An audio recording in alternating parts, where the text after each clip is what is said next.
একটা বন্ধুকে কল করতে গিয়ে হঠাৎ করে লাস্টের নাম্বারটা 2 না তুলে 6 তুলে ফেলেছি। কল চলে গেল। দেখলাম যে একটা মেয়ের ভয়েস।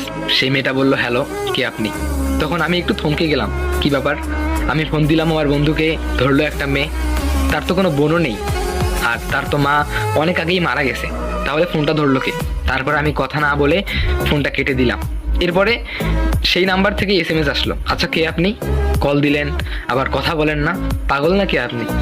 তখন আমি একটু মজা নেওয়ার জন্য, শুধু মজা করার জন্য তাকে বলছিলাম যে, কিরে আমাকে এখনো চিনতে পারিসনি? ছি, এই তোর বন্ধুত্ব। এই মেসেজটা আমি তাকে দিলাম। সে বলল, আচ্ছা তুই কি লাবণী? আমি বললাম, এখনো চিনতে পারলি না? তখন সে বলল, না এখনো চিনতে পারিনি তোকে। আমি বললাম যে ঠিক আছে, খাইছিস, খাওয়া দাওয়া করছিস? এরকম করে কথাবার্তা বলতে বলতে মানে সেই মেয়েটা পরিচয় পায় আমার যে আমিও একটা মেয়ে, SMS-এ কথা বলে। তো তারপরে, আচ্ছা তুই কি রোজা নাই? আমি বললাম যে না, আমি রোজা নেই।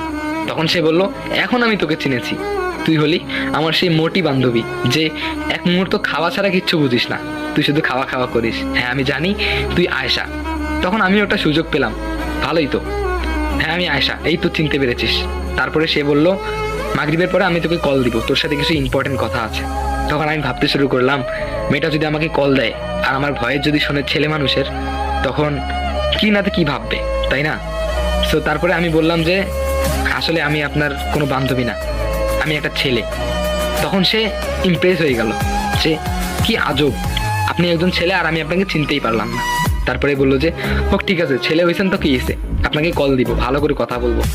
আমি বললাম যে ঠিক আছে।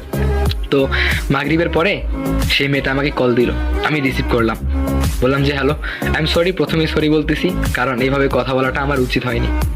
তখন সেই মেয়েটা বললো যে আপনার নাম কি? তখন আমি বললাম আমার নাম শরীফ। তখন আমি বললাম যে আপনার নাম কি? তখন সেই মেয়েটা বললো আমার নাম জবা।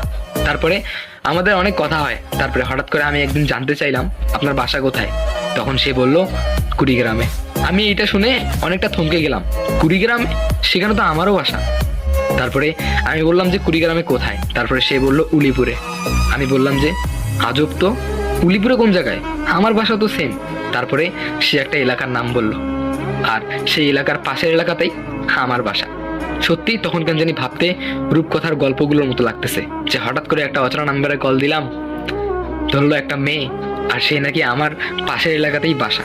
তো একদিন মেয়েটা বলল চলেন আমরা একদিন মিট করি। তখন আমি বললাম যে কোথায় মিট করবা? তারপরে বললো যে আমি তো আপনার সঙ্গে ঘুরতে যেতে পারবো না, আপনি আমার স্কুলের পাশে দাঁড়িয়ে থাকবেন। তারপরে আমি বললাম যে আমি তো আপনাকে কখনো দেখিনি, কিভাবে চিনবো? তখন সে বলল আমি নীল কালার ড্রেস পরে যাব। আর সেও বলল আপনি কি পরে আসবেন? আমি বললাম যে আমি পাঞ্জাবি পরে যাব। আসলে সেদিন বিকাল 3টার সময় দেখা করার কথা ছিল, কিন্তু আসলে আমি সেদিন যাইনি, কারণ সেদিন আমিও একটু ভয় পেয়েছিলাম, হঠাৎ করে একটা অচেনা মেয়ে ডাকতেছে, যদি এখন আমাকে কিডন্যাপ করে। আসলে আমি একটু সহজ সরল তো, তাই এরকম ভয় পেয়েছিলাম। তো সেদিন মেয়েটা নাকি আমার জন্য ওয়েট করেছিল। তারপরে মেসেজ দেই, দেখি মেসেজে রিপ্লাই নেই। বললাম যে কি হলো? তখন সে বললো আপনি কেন আসলেন না, সেই জন্য রাগ করেছি।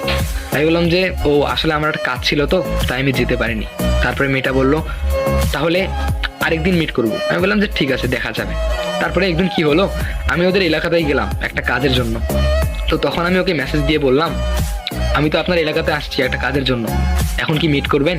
তখন মেয়েটা বললো আমার প্রাইভেট এই মাত্র ছুটি দিল, আপনি ওই মুদিখানার, যে বড় মুদিখানার দোকানটা আছে সেই মুদিখানার দোকানের সামনে দাঁড়ায় থাকবেন।